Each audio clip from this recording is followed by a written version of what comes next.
talked about things that were hard to do. Not this time. This episode is about things that are both literally and figuratively a piece of cake. My name is Phil, and you're listening to The Whip.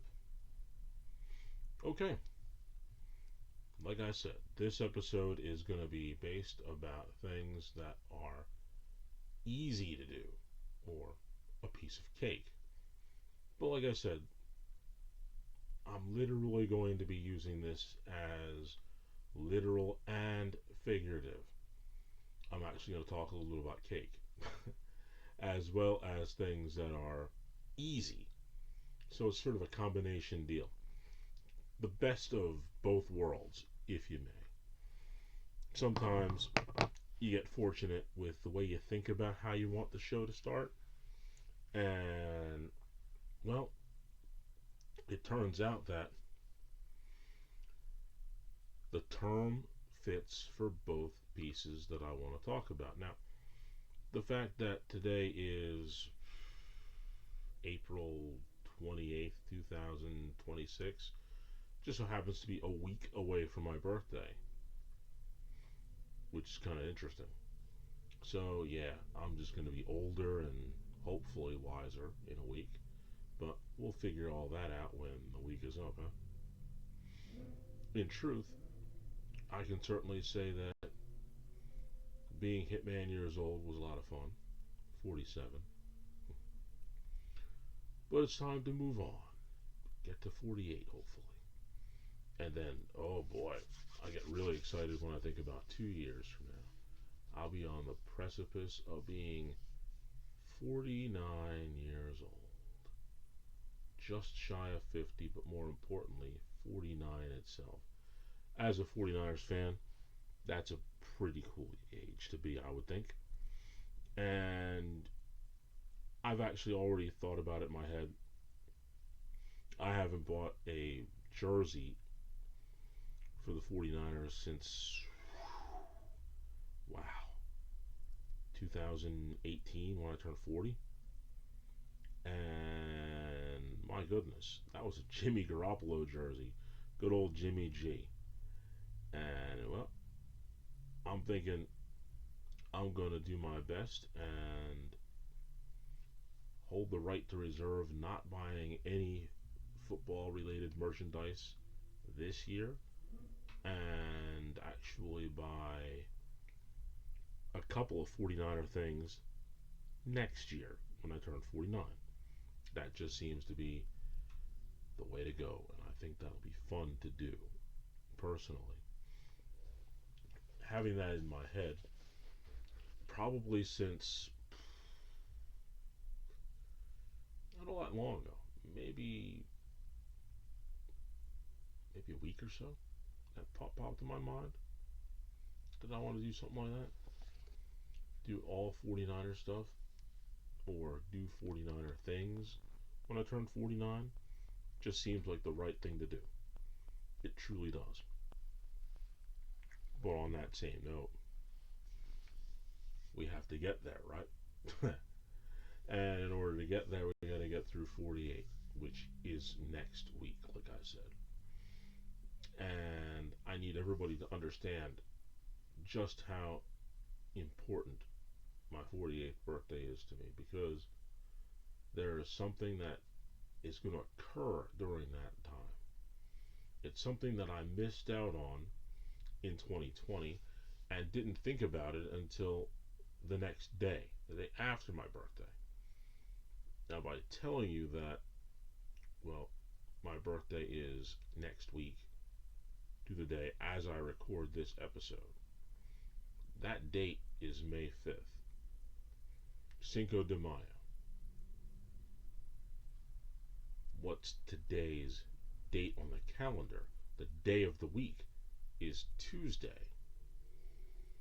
What do people think about when they think about Tuesday sometimes? It's a fun thing. It's called Taco Tuesday. Now, in 2020, which was a horrible year, my birthday was also on Taco Tuesday. Now think about it. Cinco de Mayo on Taco Tuesday. It's the ultimate Taco Tuesday. You can't get any better You can't get any better. It's literally the ultimate Taco Tuesday. You have to have a taco on Cinco de Mayo when it's on a Tuesday, above and beyond any other Taco Tuesday.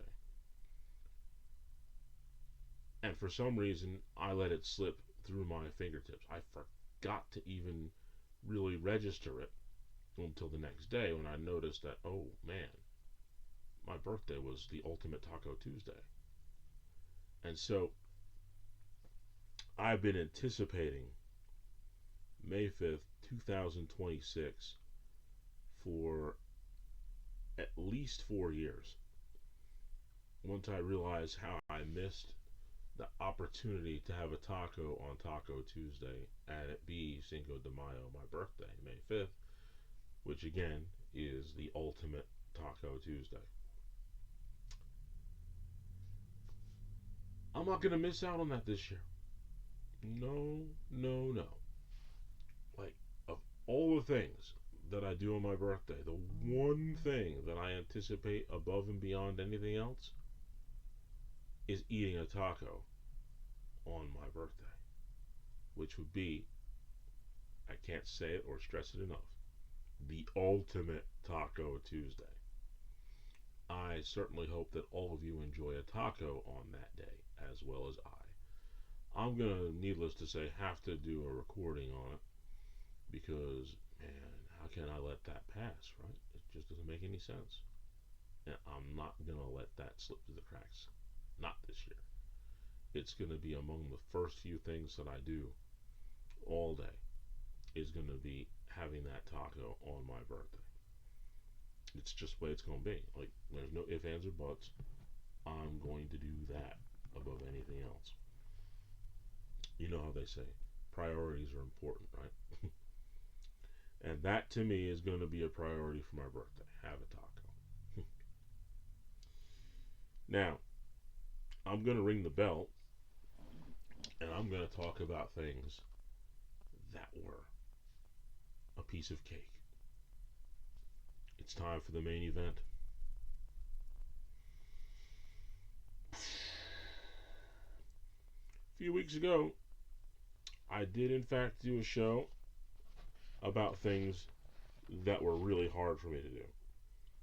That show was, yeah, mm-hmm, April April 18th, 2026. If you want to go back and rewatch that one, man, those things, they took a piece of my soul, each one of them, because they were that level of difficult. And well, I needed a break. So I thought, even after doing that show, thinking about that stuff, I knew that I had to do things that were easy, things that were a piece of cake. And one of those things that happened to be one of the easiest things that I've ever done in my entire life happens to be the stepping stone, the opening, the door to one of the hardest things I had to do. I was mentioning that one of the hardest things I ever had to do was get sprayed with the OC spray, the really strong pepper spray that we use in the Department of Corrections. And man, that stuff was horrible to the point where I've said it 1,000 times and I'll say it over and over and over again. The number one motivation for me to make sure I passed my probationary period was that I wasn't going to have gotten sprayed for nothing. And sure enough, I didn't. 5 years later, I did my 5 years, a little bit. Unfortunately, the stairs beat me, and that's why I'm now here on the retired point. But hey, those 5 years, it definitely made an impact. So, what could possibly have been the opening of the door to getting to the Department of Corrections, and why was that so easy? Well, before you actually walk down the halls of the prison wearing the uniform, walking on the blocks. You have to test. And we're going to go backwards all the way up to the point where it got really easy. And it was sort of almost what you would think of as a slightly misleading. The academy, like I said, got sprayed towards the end. That was not easy. The year they had to spend in the prison as a rookie, learning the ropes, passing the tests in order to become officially a full CO1. That was a rough year. But before that, it's 5 weeks of academy and 1 year of training. You have to apply. Now, granted, I don't know what it looks like now. Everything's all on computer and all digital. But during my application process, the first thing you had to do was you had to go online and apply for the position of corrections officer. And in doing so, you're given a date. And that date is for a test. It's pretty much the civil service test for the state. And in any state job, you have to take that test before you go anywhere else. If you don't pass that test, you're not going to move on to the next stage. And that's, like I said, where it all began. Of course, you had to, again, like I said, everything's all digital now, but I had to fill out paperwork, a whole bunch of forms that they sent me after I got the result from the test. And that paperwork was in an envelope that was like that thick. It was at least an inch thick, with all manner of things that you had to fill out. Needless to say, that was not easy. It took me quite a while to wade my way through each one of the pages because you need to look at everything, so make sure you don't miss anything. And that took me,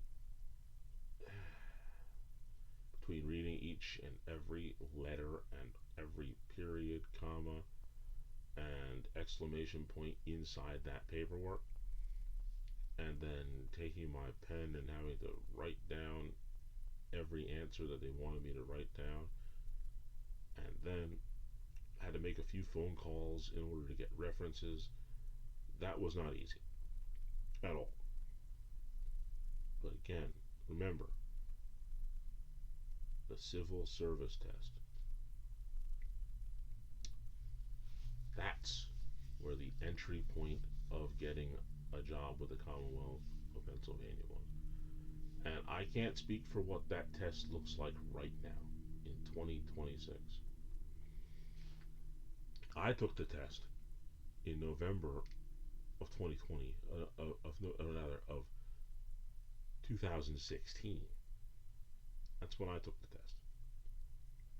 That test that I took 10 years ago may look very, very differently from the test that there is right now. And for competency's sake, I would hope that it does look different than the one that I took. I'm almost embarrassed to say that I can't remember how many questions there were, but there were a lot. The test was, I think you had like 2 hours to take it, give or take.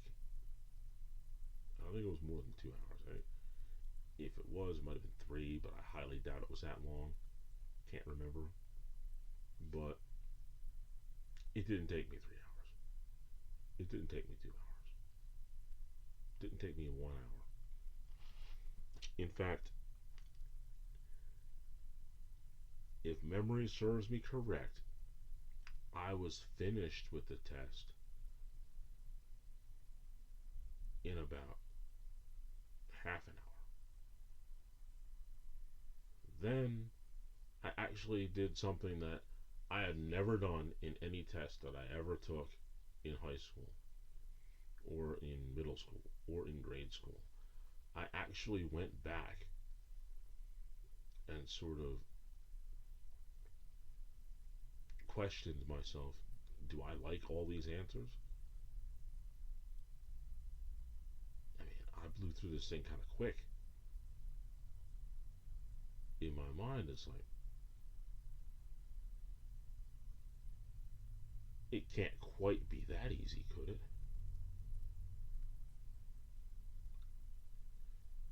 And so I sat there for a minute, just trying to, in my mind, think to myself, boy, I don't want to blow this. This is a pretty good job here, and I need a fairly good score in order to make sure that I'm considered. And I started to just really scratch my head a little bit, thinking to myself, boy, I don't want to just get up real quick because it, maybe, I don't know, if somebody's watching, they're going to think, well, he didn't take that very seriously. He just blew right through it. Just went and used the C technique. Guess and put C down as the answer. I don't know what they would have thought. But I know that I was definitely a little concerned after I took the test. And that's why I waited another 15 minutes and I was able to go back and look at a couple of answers and didn't change anything. I liked what I put. So after about 45 minutes, 50 minutes or so, I got up and I left. And I just said, well, I'm going to just hope for the best. Walked away. Didn't think about that test for another month. In December, I got the results. And I was, to make a long story short, genuinely shocked. Because I had taken a test for SEPTA, and I think I got like an 85 or something like that on it, which was good. I took a test for the Barnegat Police Department, which I did not pass. I took a test for Atlantic Electric. Not so good.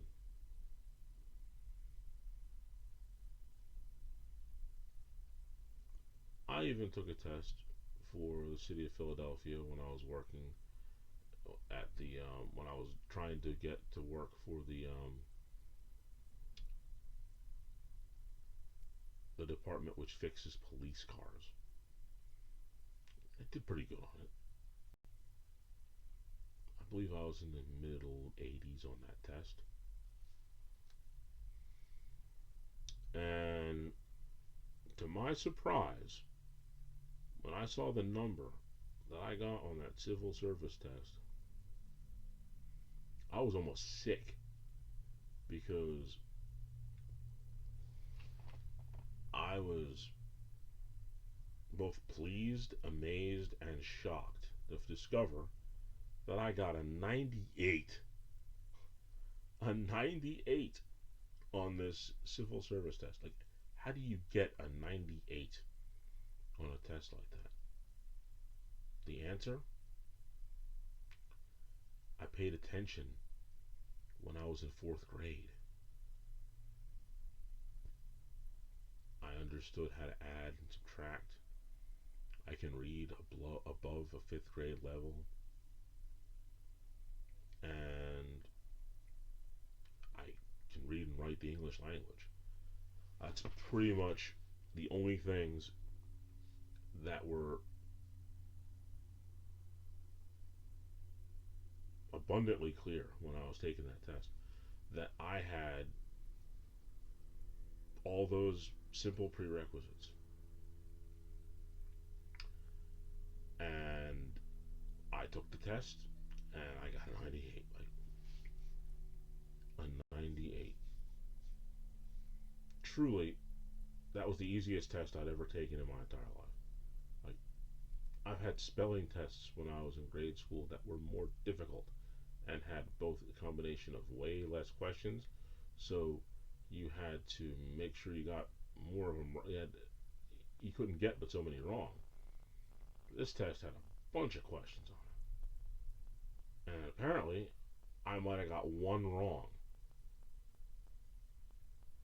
maybe two, because I got a 98. Maybe I got two questions wrong, at the most, in order to get a 98. There were that many questions. There was at least 100, if I remember correctly, give or take. So that was a really, really, really easy test. The easiest test I ever took. In fact, it was so easy, like I said, it made me question a lot of things. And as I went on through the process of filling out that thick application, of going through the academy, of doing the year in the as a rookie, clearly it was a gigantic funnel to try to get to the point where they could get only the best out of you and the people that they were trying to hire, because there's a huge bowl on top and they put everything in. They didn't care who came out, but only the really good ones actually were able to siphon themselves through that small opening point after things just got harder and harder and harder and harder to do. But that very first test was the easiest thing I ever did in my life. Heck, during my rookie year, you had to take 3 tests in order to move on from each training level, and you could only fail each test one time. If you failed it twice, you were out of the program and you were done being a corrections officer. It was over. You had to start all over again. Heck, I even failed the second test the first time, but I was able to get through it, and I was able to pass the third one. But boy, that was much more difficult than that beginning entry level stage. Like I said, it was almost sort of making you think, oh, it's going to be easy. And then you got to it, and no, it was not. But that test, that civil service test, that was easy to the point where it was scary. I mean, it was really scary. I mean, it makes you wonder about a lot of the civil servants that are out there, because, boy, my question to the whole world would be, I know that I passed it by a lot, but I also know that there are people who took that test and failed it. My question is,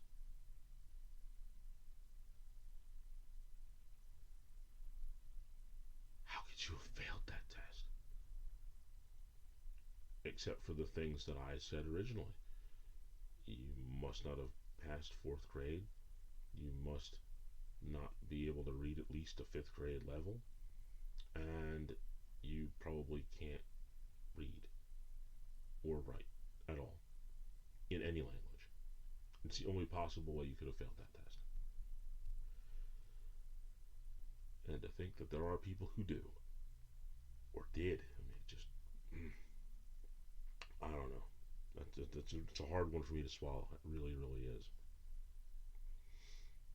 But that civil service test in PA, at least 10 years ago when I took it, that was easy. Piece of cake. Then I talked about something that was difficult to do, which was wrestling. Woo, boy, learning how to wrestle, becoming a wrestler, that was one of the hardest things I ever did. Now, I played a couple of sports. I played soccer, I played football, I did track, and I wrestled on teams. Nothing was more difficult than wrestling. Zero. The only thing that I would consider was closest to it was track, because I threw shot put discus, and the equivalent to those two sports that most people aren't really going to say, hey, how is football not the next hardest one? Well, you have 10 other guys that can essentially cover up any mistakes you make. Not that you want to make any, but you still have 10 other people who can help you out. In track, it's you, the shot put, or the discus in the middle of the circle, and everybody is watching you. If you throw a really good throw, everybody's going to be like, that's a great job. If you throw a bad throw, they're still looking at you, and they're looking at you. Specifically you. Like, it wasn't somebody else who did it. It wasn't your opponent from the other school. Mm-mm. It's you. You're the only person responsible for that good throw or that bad throw. Much like wrestling. You're on that mat, it's you and the other guy. You have to force that guy against his will on his back to beat him. Or you just have to continuously apply pressure, scoring points, essentially moving that person against their will. One other person, nobody to help you. Not easy. But I will tell you about the easiest win that I ever had. And in order to tell you about that easy win, I have to explain to you what winning looks like in high school and college, in wrestling in 7th and 8th grade, because that's where I had my easiest win. It was in 8th grade. First, I must describe to you the conditions for victory. Obviously, if a person's shoulders touch the mat, you pin them. That's one way to win. Another way to win is to score more points than they do by the end of the third period. That's a victory. You win. Now, if you pin the person for the team match, your team gets 6 points. If you score more points than they do over the 3 periods, your team gets 3 points. Then there is a technical victory, where if you're wrestling the person and you're scoring a high amount of points, I believe it's 15, and your opponent doesn't have enough, you're ahead of them by 15 points, you get a technical victory no matter when it occurs. It can be the first period, which is crazy, second period, or third. If you get 15 points ahead of your opponent, you win a technical victory, and your team gets 5 points for that. There's one other way that you can win a match, and I'm going to get to that, and that's the easiest way to win. And it happened to be against Central Regional High School. Now, again, I have to give you some context. When I was in middle school, there were 2 types of people who wrestled the weight class that I wrestled. And I wrestled 170, which in 7th and 8th grade at the time was the second highest weight class, the second heaviest. Right after 170 was heavyweight when I was in 7th and 8th grade. Now, this weight class has a lot of diversity with the people who were in it. There were 2 types of 170s. There were the types who were a little bit more muscular, taller, stronger, had a great, decent speed, because they were bigger than most of the people, but they weren't the biggest. They had some size and they could move around a little bit. That's where I was at. I was taller, I was in really good shape. Most of the time in 8th grade, I was weighing somewhere between 167 and 169. I was in that range.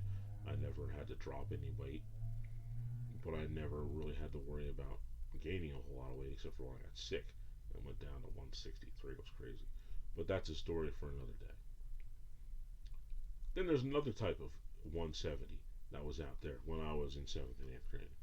And those guys were fat, for lack of a better term. They were usually a lot not muscular, but their 170 pounds was it was really just, it was fat, lack of a better term. Those guys were not the strongest, they were not the fastest, they were usually the slowest. They didn't have a whole lot of endurance to them, and they had a bully attitude a lot of times because they would literally, for lack of a better term, try to throw their weight around on you. Now, I was, like I said, one of the more slimmer, more in shape, more muscular 170s. And Central Regional, their guy was a fat one, a little bit chubbier. I would do this thing when I would go to weigh in. I would always have my singlet on. I just pull it down so you could see the chest that I've been working on. No gut, no abs, but you could tell that I was a strong guy. The kid from Central was not that way. He was definitely rounder. You got on a scale, he got up there, and you could see that what I would always do is I would always suck in the gut too to make myself look even a little bit more stealthy like. The coach looked at him, looked at me, looked at him again, and then we went on and we went to the meet, the regular match. It was a dual meet, which is two different teams. Two teams were just against each other. Each weight class, most points wins the meet. Now, it turns out that I had an option when I started in 8th grade where I could have just sucked myself down to 158 and wrestled there, or go to 170 where I wanted to be, and I stayed at 170. And the only other kids we had on the team at the time were were not big enough to wrestle 158, which is the weight class just below 170 where I was at.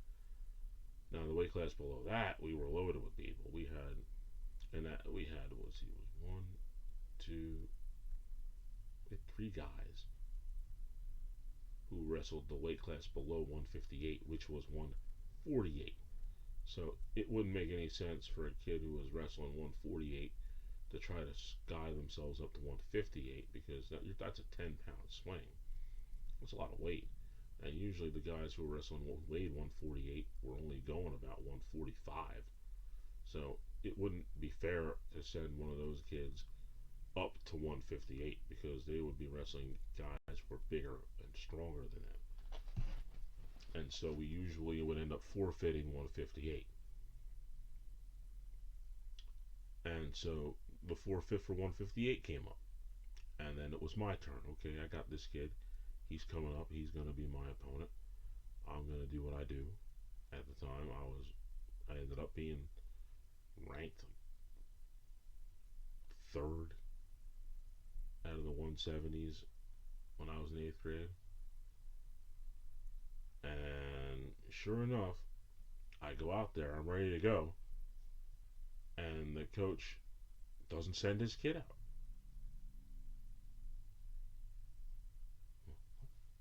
I'm here. I'm ready to wrestle. I'm going to wrestle this kid. I'm going to pin him. In the first period was my thought process. But I'm waiting for him. Come on. They don't send him out. The Central coach does not send out my opponent.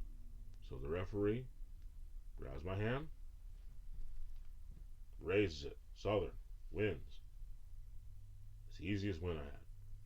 Walked out there, got a forfeit.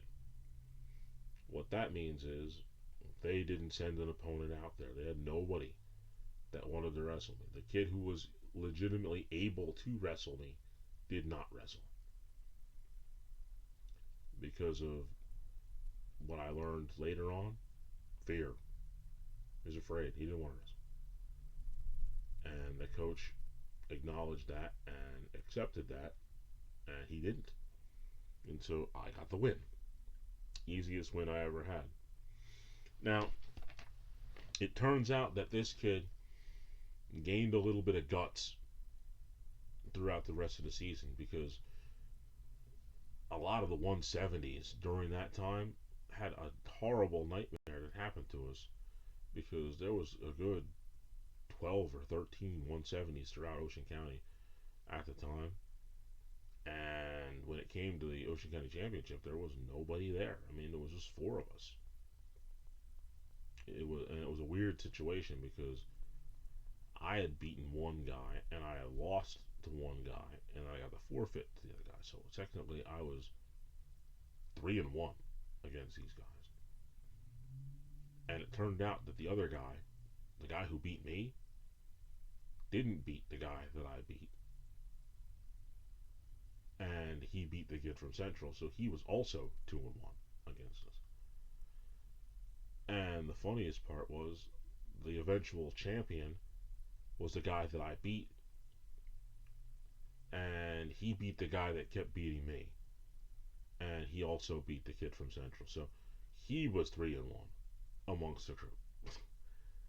And the one kid who didn't beat any of us was a kid from Central, and I drew him in the first round of the tournament, and needless to say, I did beat him. No, he wasn't the first round. No. He was the worst. He ended up wrestling the kid that I beat, who ended up being the eventual champion. I ended up wrestling the kid that I lost to, and he beat me again. And then in the third place round, I wrestled the kid from Central because he was like, all right, I want a medal, and the only way I'm going to get it is by actually manning up and wrestling this kid, beating him, which he did not do. I did, in fact, beat him.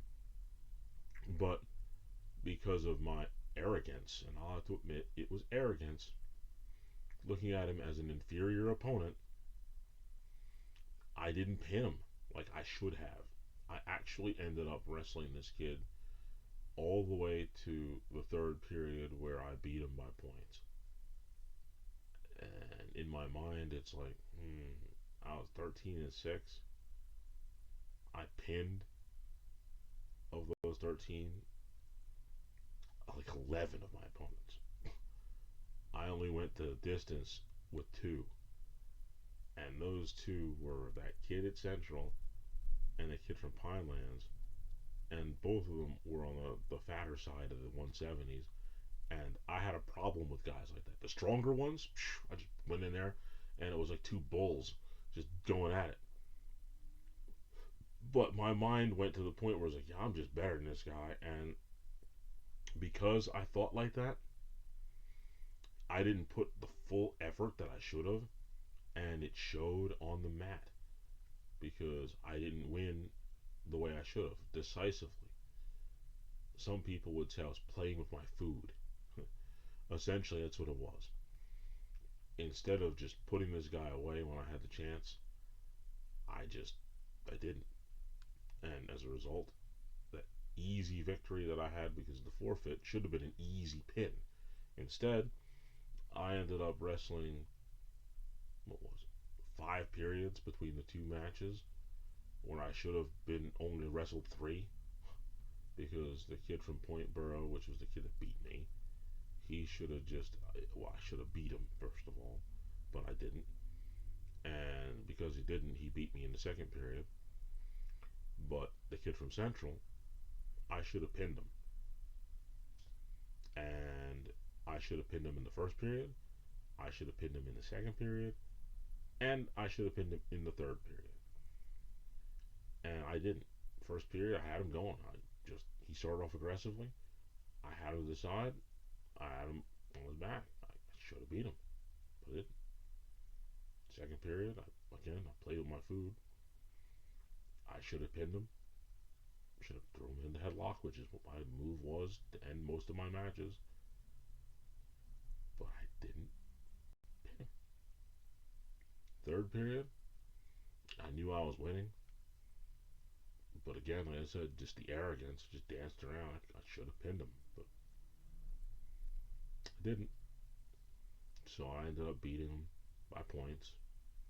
So, in a lot of ways, he got a moral victory because I was too arrogant to do what I should have done, which was just put him on his back and end it. But that easy match was the forfeit, and it worked to my advantage. I had no issues with it. It was a win, not the one that I wanted, but it was a win nonetheless. Let's see.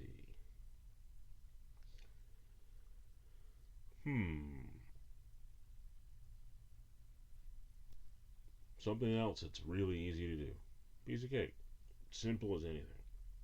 It really is the easiest automotive task that you can do. And I stress that this is the easiest. And some people are like, well, what about wiper blades?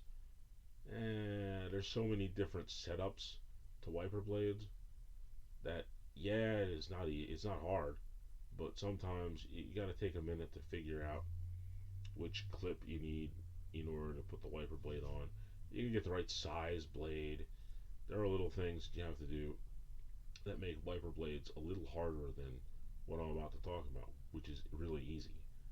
And as an old friend would say, talking about doing inventory is easy. And I said, and he said, yeah, it's easy to mess up. He said, oil changes are easy, but they're also very, very easy to mess up.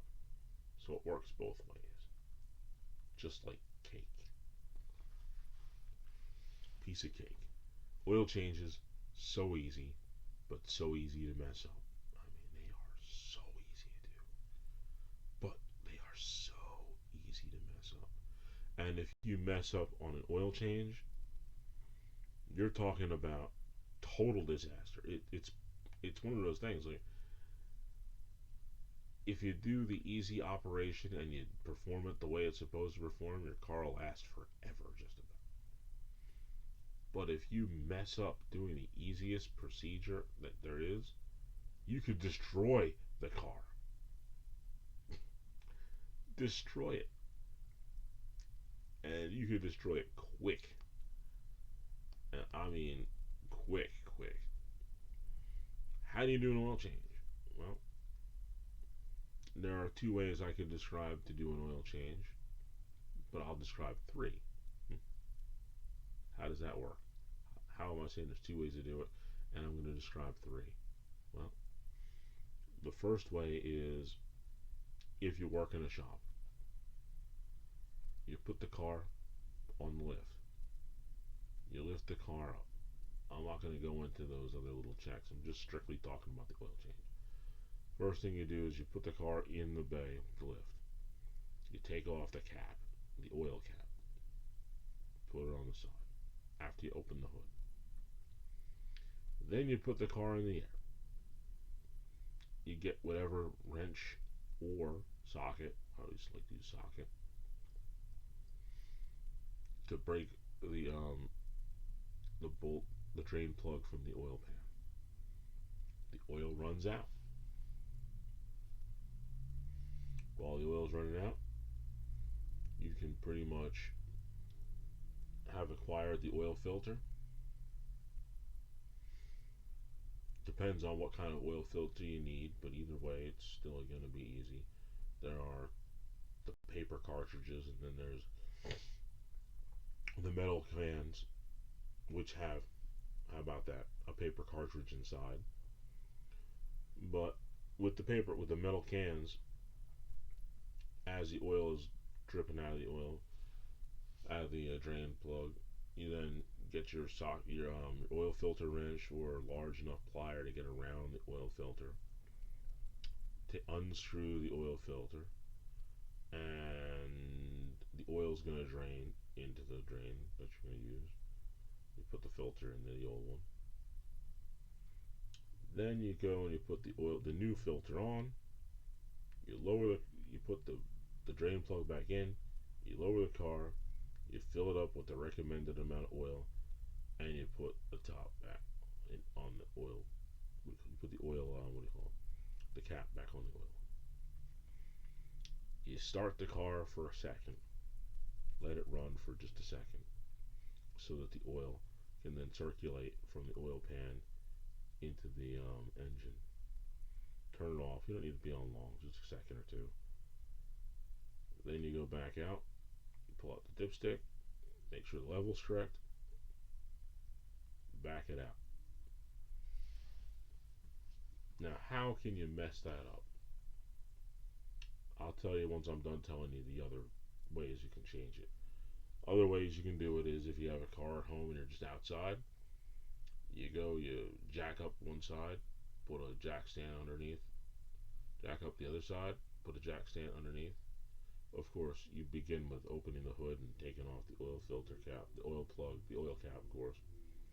Go back underneath the car, drain plug, let it drain, oil filter, let it drain, new oil filter on, drain plug on, jack it up, take it off the jack stands on both sides, lower the car down, fill it up with oil, put the drain plug, start it up. After the cap is on, turn it off, go back out, check the dipstick, make sure it's full, you're done. That's two ways. That's pretty much the two common ways you do it. Then there's the third way, like I told you. I had an Avalanche, and I loved that truck to death. In fact, I have some part of it around here somewhere.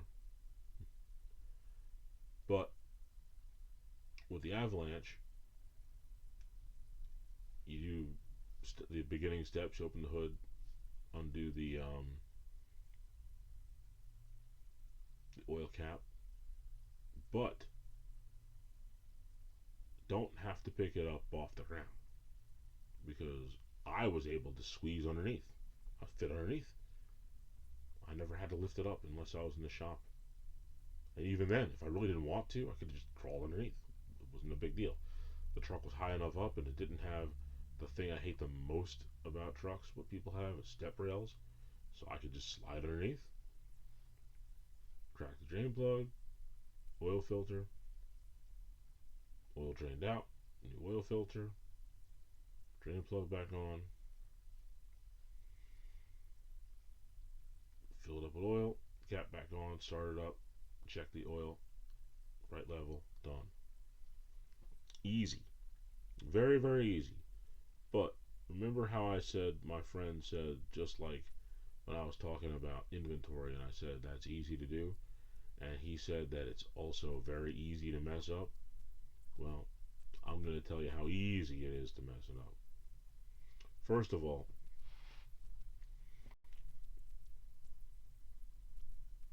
one of the biggest mistakes you can make when changing oil is not opening the hood. You gotta do it. Multiple reasons why you open the hood. And the most important one, honestly, it's for a little extra light to get in. So you can actually have a little bit more light. Because you're under the car, you're not going to really see as much. You have some light coming in. That's why I always like to do it. Plus, if you can't open the hood, you can't change the oil. Because if you can't open the hood, you can't put the new oil in it. A few people that I knew made that mistake. They didn't open the hood and emptied all the oil out of the car. Went to go try to get the hood open, and they couldn't get the hood open. Fortunately, that wasn't my problem. I never had that issue. But if you can't open the hood, you can't change the oil. Boom. Just like that. Because if you try, you've just created a huge problem for yourself. A problem that is going to potentially be something that the customer is going to blame on you if you tell them, well, hey, I drained all your oil out of your car, but now I can't open the hood. What did you do to the hood? Problem. Very easily solved by opening the hood. If you can't open the hood, you back it out and say, hey, or you tell them, we can fix the hood so we can open it, and we're not going to change the oil unless we do that. Next problem that you can have, which is major. In fact, this is one that I had done multiple times, and in fact, I did it enough times where I finally realized, okay, I can't do this anymore, because I realized how much of a mistake it was. When you're taking off the oil filter, there is something very, very important that you have to do, and if you don't do this simple thing, it's going to cause a problem that you're not even going to realize until the car comes back to the shop. And it will. If you mess this up, it will definitely come back. The oil filters have the can type oil filters, the metal ones, have a gasket around them. And when you're tightening up the oil filter, you get the gasket goes up against the oil filter housing. Now, sometimes,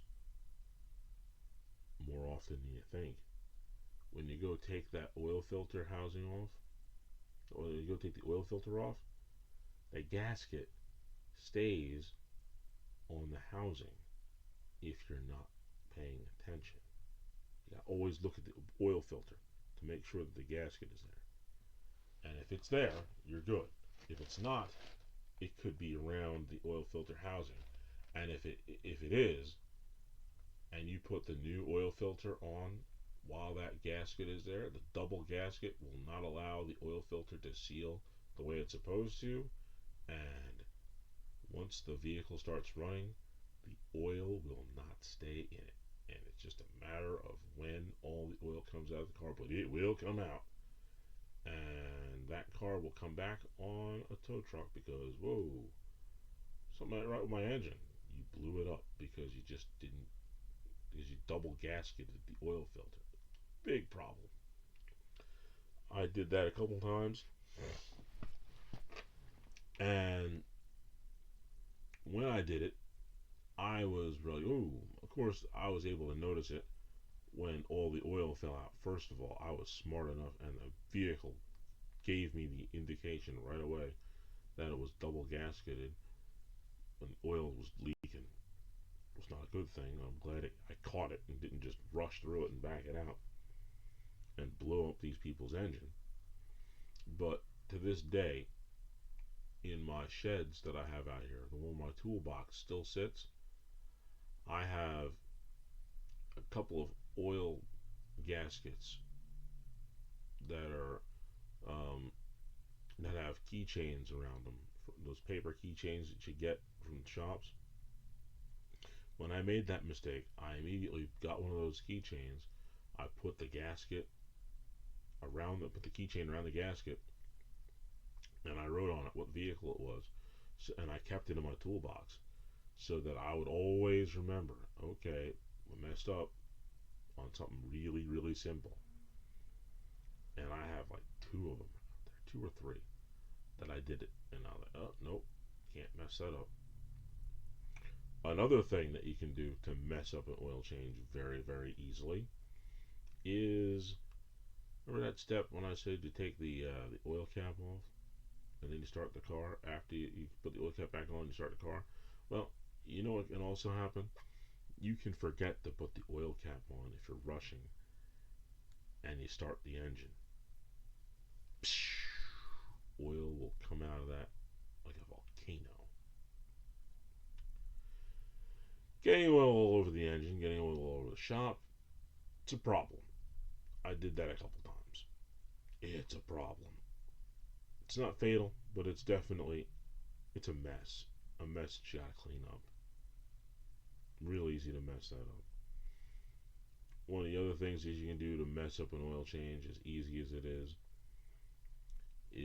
you can put the drain plug on too tight.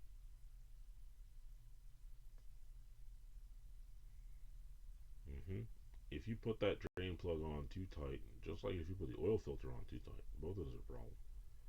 Hard to get them off. And if you mess up the drain plug by putting it in too tight,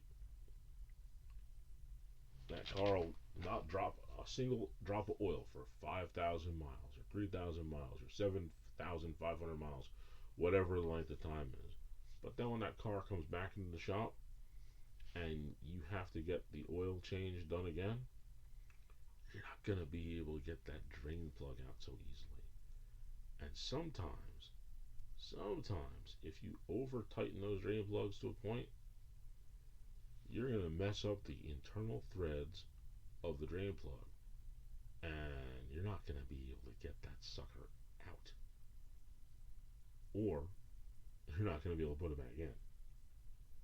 And if that happens, there's like temporary drain plugs that we used to use. We'd stick them in there, and we would get them to work, and it wouldn't be a problem.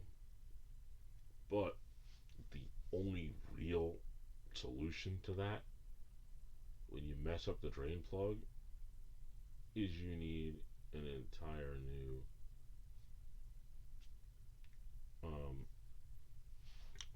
not a drain plug, but you need a whole new oil pan.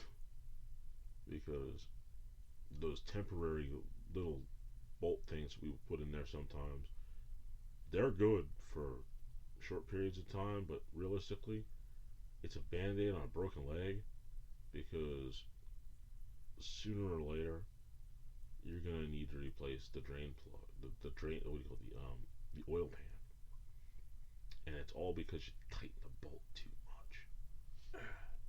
It's such a killer, such an easy thing to avoid, but of course it's an easy process to do, and that's what makes it so difficult. The easy things with that, man.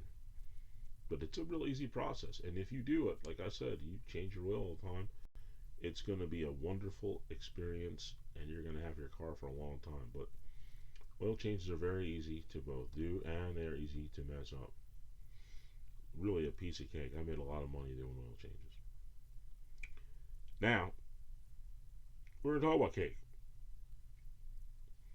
When I talk about cake, it's about cooking. First of all, I believe that cooking is very, very simple.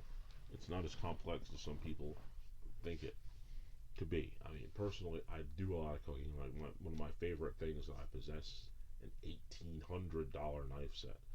That just means you don't get a knife set like that unless you're going to actually go ahead and cook. And when I cook, I cook. Do I seem like I'm like Chef Ramsay when I'm in the kitchen? Yeah. The more I make, the bigger the meal I'm cooking, the more Ramsay-like I get. Sorry, I get a little agitated when I'm cooking a bigger meal. I just do. But I get it done, it looks good, and I'll tell you, I honestly believe cooking is very, very easy. It's very, very easy. I'm convinced 100% it is. There's only two things that you really need to know in order to cook. And if you can focus on those two things beyond anything else, everything else falls into place. It all does. And no matter how complicated you may be when you're like, in fact, when I was, one of the things I did, I said it a bunch of times, when I was going to Lincoln Tech, I did a, what do you call it, a walkthrough, I guess you could say, when you go in and you talk to people, and you see the campus, and you talk to the teachers. I did the same thing at the Art Institute for cooking in Philadelphia. And the only reason why I chose not to do the Art Institute was because they wanted $10,000 more. So instead of using all the tools in the kitchen, I used all the tools in the garage. But cooking, in a nutshell, to me is very, very simple. A lot easier than it is to fix a car. Because the two things you need to know, above and beyond everything else, is you need to understand heat and time. If you understand those two things,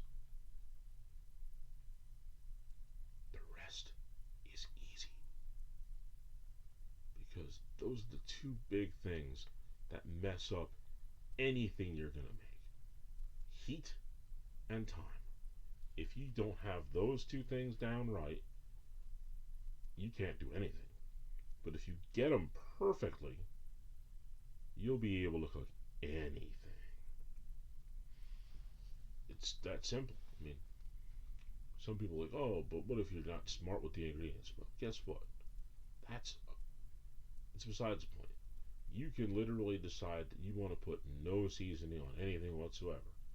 But You can tell the people who are eating it, just put whatever you want, salt, pepper, whatever. But the actual food itself, if you know the right temperature that you want to cook it at, you're going to be able to cook it thoroughly. Be it something in the oven that's baking, or something on the stove. That's what that little dial is for. High, low, medium, You want to make sure that the temperature is right. And you'll know the temperature is right. You get the temperature right. Because if it's off and it's too low and you're cooking something too quickly, you're not going to cook it all the way through. Or if it's too high and you cook it too long, you're going to burn it. It's very simple. Very, very simple. Again, those two things, as far as temperature goes, are really important. Now, if you cook something at the exact perfect temperature, but you take it out too soon, be it in the oven or on the stove, it's not going to be done. Let's say you put something on the perfect temperature, but you leave it in too long. Again, you're going to burn it. You have to be able to know that the time that you need to cook something for and the temperature have to be right. You can do it low and slow, 200 degrees, 5 hours for certain cuts of meat. That's cool. Other things, you might put it on there for like 400 degrees, and you only want to cook it for 10 minutes. You got to know the difference. What time you have to work with and what temperature. And as long as you know those two things, you're good. You can work with anything. You can do anything as long as you understand how long it's going to take and what the temperature that you need it to be. If you can get those two, you're good. You're good. You're so good. Now, as far as cake goes, again, one of the things that I was talking about for my birthday this year was cake. Like, now, the last time I had a cake for my birthday, I was 30 years old. I just turned 30. Oh, man, that's crazy. I was almost 20 years ago. But this cake I had was really, really cool. It was a Batman cake. It was awesome. It was so good. The chocolate cake, it was so good, that cake was. The wife bought it for me, and it was incredible. I didn't know she was going to do it. It was great. It was a great cake. I loved it. But I really hadn't had a cake since then. I really hadn't. And as a result of that, like, I would eat cake here or there, but not often. Because one of the things, I would make cakes from time to time when I was experimenting, when I was working on my pie recipe. I'd make cakes here and there. And as a result of that, there were 3 kinds of cakes that I made. And I'm not sure if I want to do a cake this year for my birthday. I might want to make one.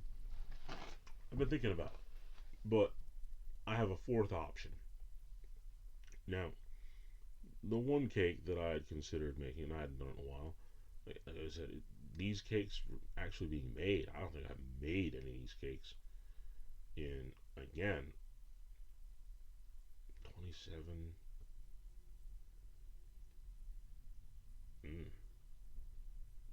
probably push it back even further, probably like 24 before I got sick. So we're talking 20 plus years. The one cake was a strawberry cake, which I would make a strawberry cake, and I would make a plain yellow cake. And I would make the yellow cake, and it'd be a 3-layered cake. It would be a strawberry layer, 2 strawberry layers, and the plain cake in the middle. and I ice it with strawberry icing on the inside and on the outside. That would be the strawberry cake. Then I would do a peanut butter cake, chocolate peanut butter cake, in that vein as well.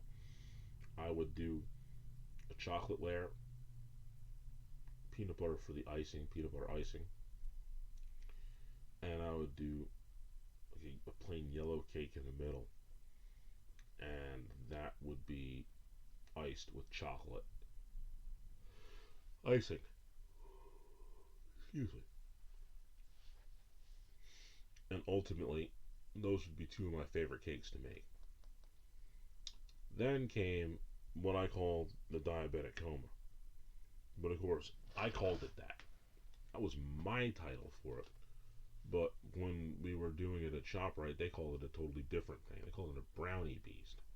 And everything in me tells me that I want to make one of those. And I want to make it the way I made it, which was the diabetic coma version. What this cake entails is two normal pieces of cake, or two whole cakes. Split them. You take one cake and you split it. Maybe a sheet cake. Usually, best case scenario, quarter sheet. And then you would take a brownie. You'd make a brownie, quarter sheet brownie, in its entirety. But you're not going to cut the brownie. You're going to keep the brownie whole. So essentially, you need to make the brownie in the same sort of pan as you're making your other cake. Once you've cut the cake in the middle,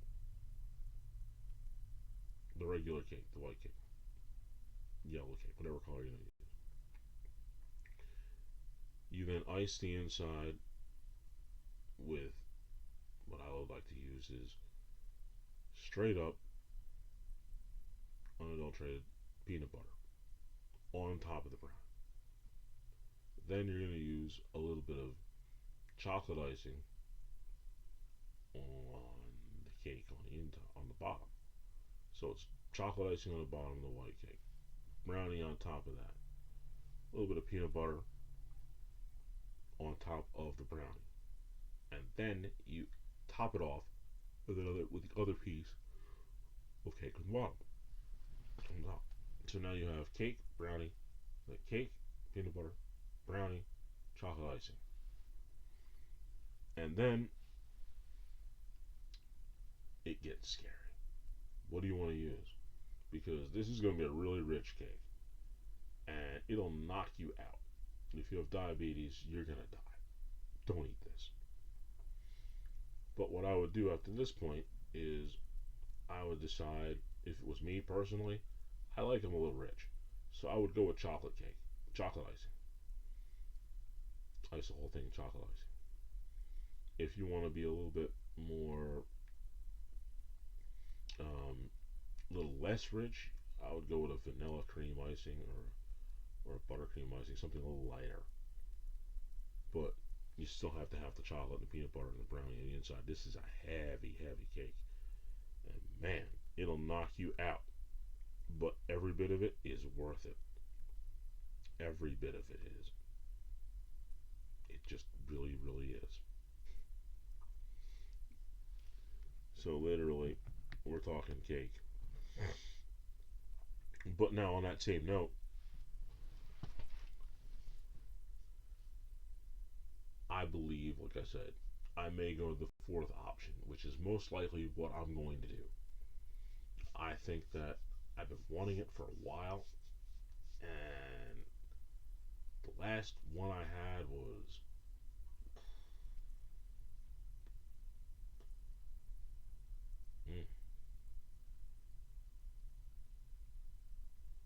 late 2024. So it's been a while since I had this. It's a very simple concept cake.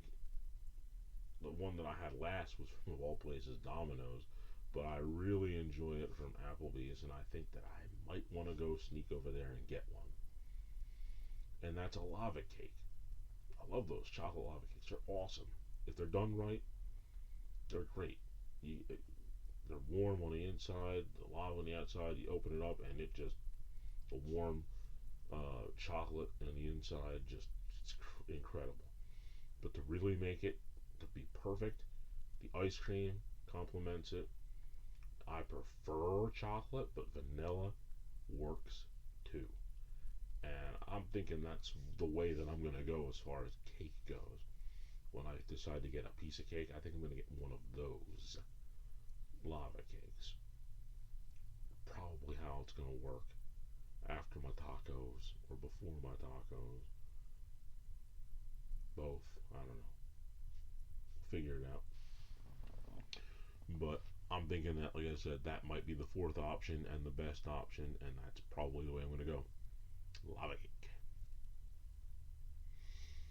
So I talked about things that were a piece of cake, as in easy, and I just finished up talking about a piece of cake, which is actual cake. So, I mean, this was a really good idea to name this a piece of cake. Just saying. I thought about just calling it all things easy to go against all things that were hard, but the idea of using cake just made it fun. And like I said, my birthday is literally a week away, so cake is a fun thing to talk about on your birthday, right? Right. So it worked out for the show, I believe. I hope you enjoyed that as much as I enjoyed giving you the main event. And now I'm going to ring the bell and move on. Alright. Like I said, my birthday is in a week. And as a result of that, we're talking about deep spring. That's when my birthday is. Spring begins in late March. The whole of April was up and down as far as temperature goes. And really, that's where my spear of the week comes in. I don't think that we got as much warm weather as we should have in April. I kind of want my money back. So if I had to give a spear of the week for this, it has to be the weather for April. That's the spear of the week. Now, it's time to ask ourselves the question, not even the question yet, but what do these three things have in common? One thing. Well, I can't use that one because that was the answers. Let's see.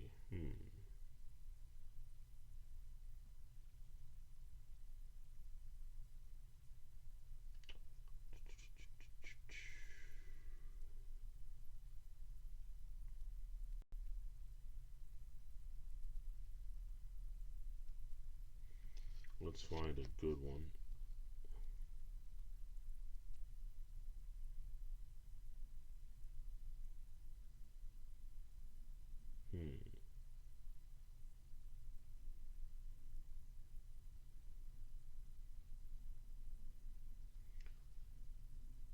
This one looks pretty difficult. And as a result, it's the one that I think I want to go with. What do these three things have in common? A UPC code, Hershey's Chocolate Company, a lion's cage. A UPC code. Ah! That wasn't hard. That wasn't hard at all. Did you get it? I got it. It's off. It's easy in my mind. I know exactly what this one is. It took me a second to think about it, but I don't know why it took me that long once I really paid attention to it. The three things, what do they have in common? A UPC code, Hershey's Chocolate Company, and a lion's cage. These three things have one thing in common, and that one thing is they have bars. Bingo. They have bars. Obviously, UPC chocolate bars, Lion's Cage bars. That one was easier than I thought it was, but that's a good thing. I like it when I can figure them out. That was good. That was real good. It was a nice one. Oh man. Let's see. It's now time to answer one of the other questions. These crazy questions that I like.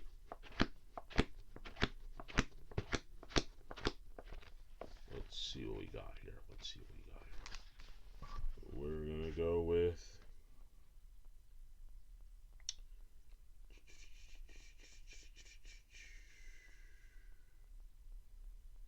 hmm.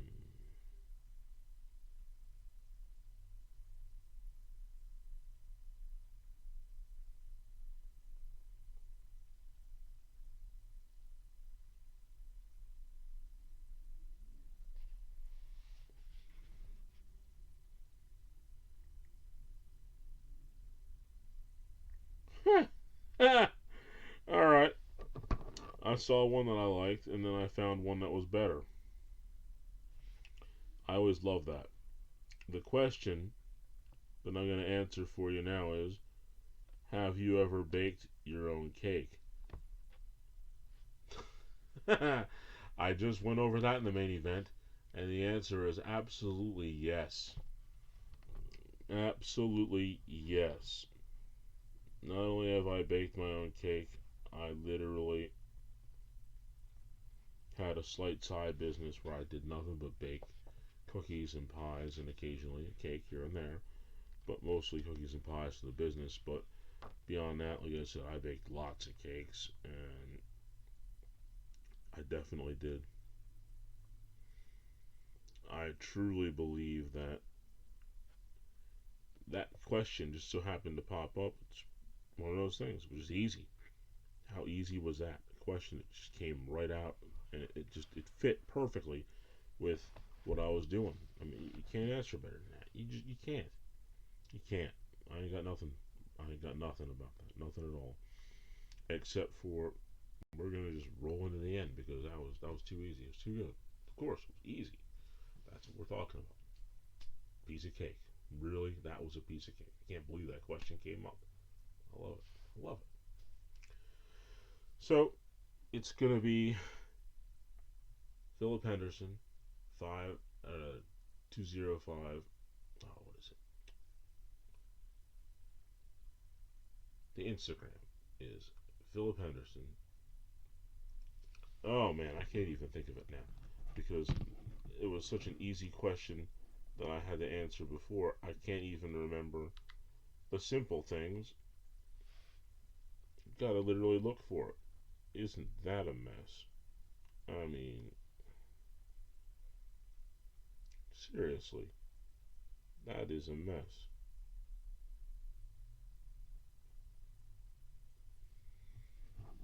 To think that I have to.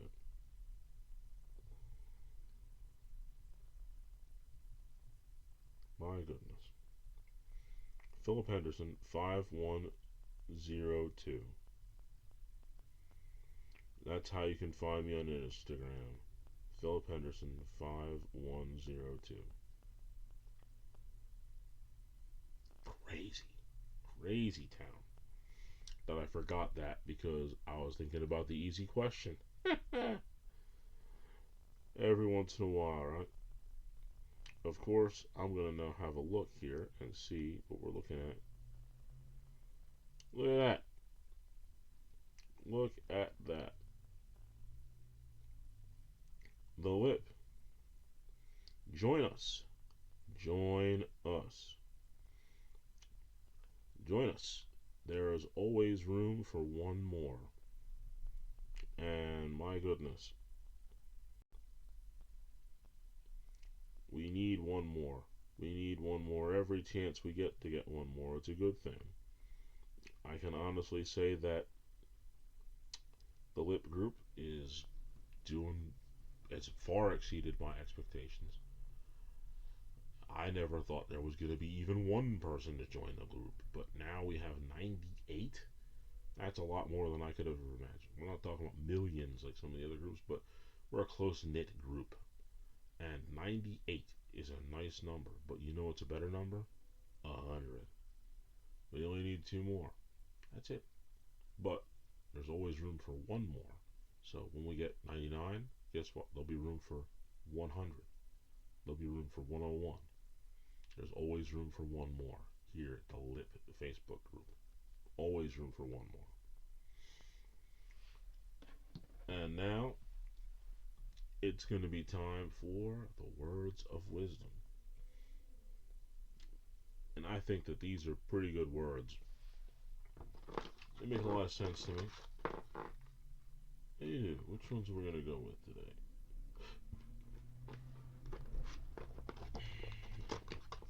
We're going to go with the easiest one. Why not, right?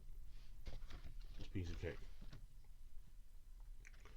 What I've got for you as the words of wisdom today are: the only fair thing about life is that life is unfair to everyone.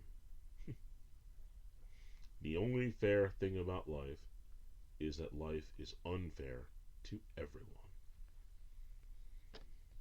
It's really what it comes down to. That's how it goes.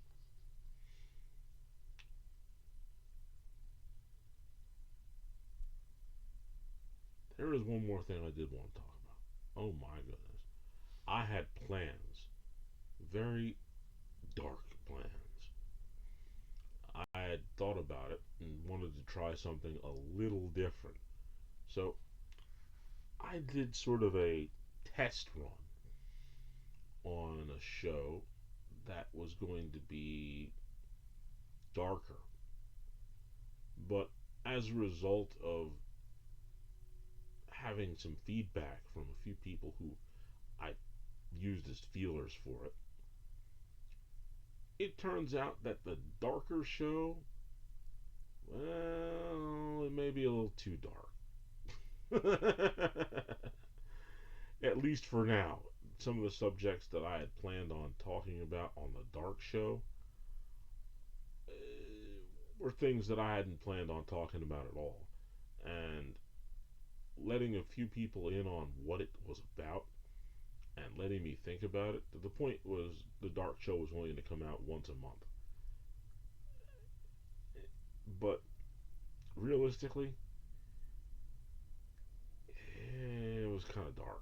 Like, really kind of dark. To the point where, like, probably shouldn't talk about that stuff. And realistically, having it on YouTube was another thought that popped in my mind. Like, do I really want to put some of this stuff on YouTube? Are they really going to let me put some of this stuff on YouTube? With some of the restrictions that they have and things like that, end up getting kicked off altogether. So I have come under advisement, and after some thinking about it, I'm gonna probably scrap the dark show. But I will be working on all those things that I had thought about, and maybe one day I might actually change my mind. And if I do, the content will be ready and available and ready to go. And I'll tell you some darker stuff that it was in my head that have been done, that I've seen. Like I said, it's some dark stuff. But as for now, the dark show is going to be scrapped.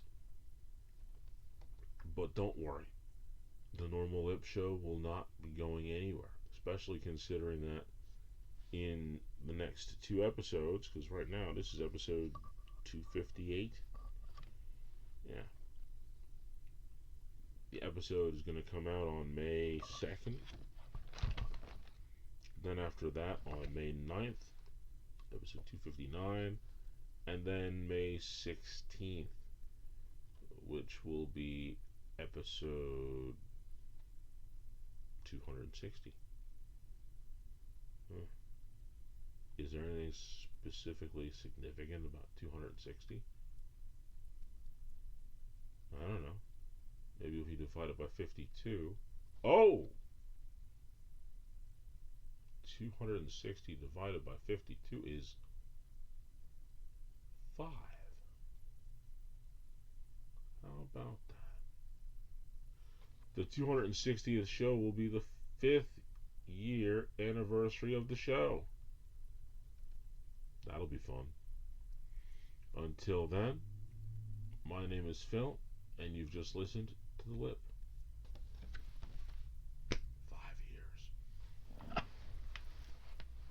Went by pretty quick.